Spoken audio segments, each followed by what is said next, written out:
ગુજરાત મહિલા કોંગ્રેસ અધ્યક્ષા ગીતાબેન પટેલે સરકારની નીતિઓ પર ઉઠાવ્યા સવાલ, સંગઠનને મજબૂત બનાવવા કાર્યકર્તાઓને આપ્યો સંદેશ। ગુજરાત પ્રદેશ મહિલા કોંગ્રેસ અધ્યક્ષ ગીતાબેન પટેલ દ્વારા તાજેતરમાં આપેલા સંબોધનમાં શાસક પક્ષની નીતિઓ પર આકરા આક્ષેપો કરવામાં આવ્યા છે।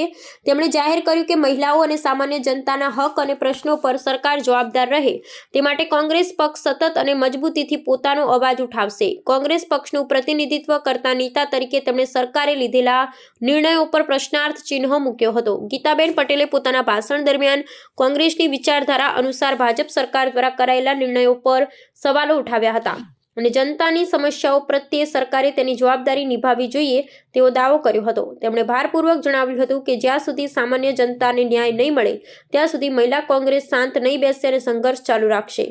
વધુમાં ગીતાબેન પટેલે કોંગ્રેસ પક્ષના કાર્યકર્તાઓને આવનારા રાજકીય કાર્યક્રમોમાં મોટી સંખ્યામાં જોડાવવા અને સંગઠનને પાયાના સ્તરે મજબૂત બનાવવા આહવાન કર્યું હતું। તેમનું આ નિવેદન પ્રદેશ સ્તરે કોંગ્રેસની મહિલા વિંગને સક્રિય બનાવવાની રાજકીય હલચલ દર્શાવે છે અને આવનારી ચૂંટણીઓની સંભવિત તૈયારીના પરિપ્રેક્ષ્યમાં જોવા મળી રહ્યું છે, જેના પગલે વિરોધ પક્ષો તરફથી પણ પ્રત્યુત્તર મળી શકે છે। નશાબંધી અભિયાન શા માટે અમારે ઉપાડવું પડ્યું?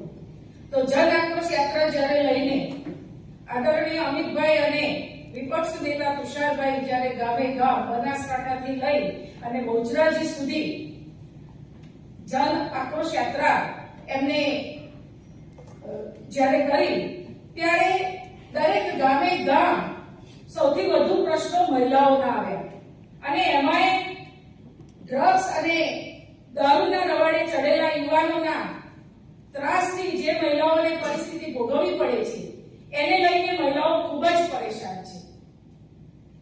કેટલીક મહિલાઓ રડતા રડતા કહેવા લાગી કે અમારા ઘર બરબાદ થઈ ગયા છે, અમારી નાની ઉંમરની દીકરીઓ વિધવા બની રહી છે।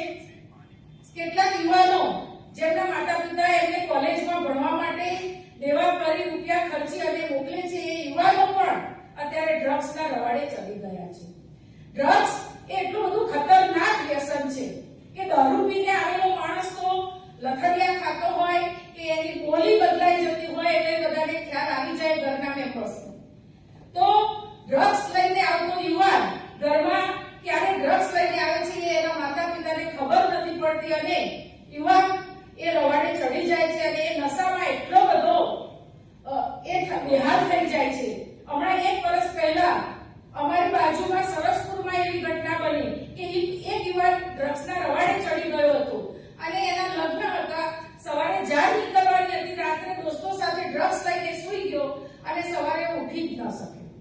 તો એ મા બાપની શું હાલત થઈ હશે?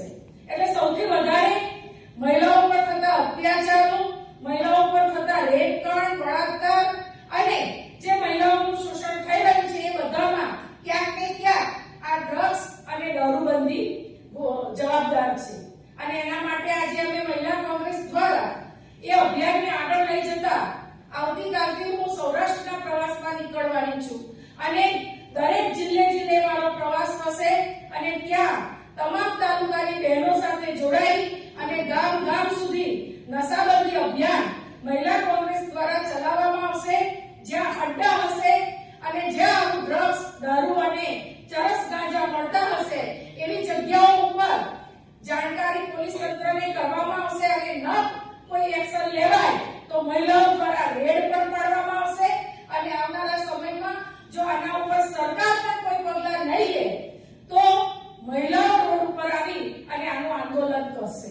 એટલે આવનારા સમયમાં મહિલા કોંગ્રેસ પણ આ દૂષણને ડામવા માટે પ્રતિબદ્ધ થઈ છે અને ખૂબ ગંભીરતાપણે આ મુદ્દાને લઈને આગળ આવવાની છે।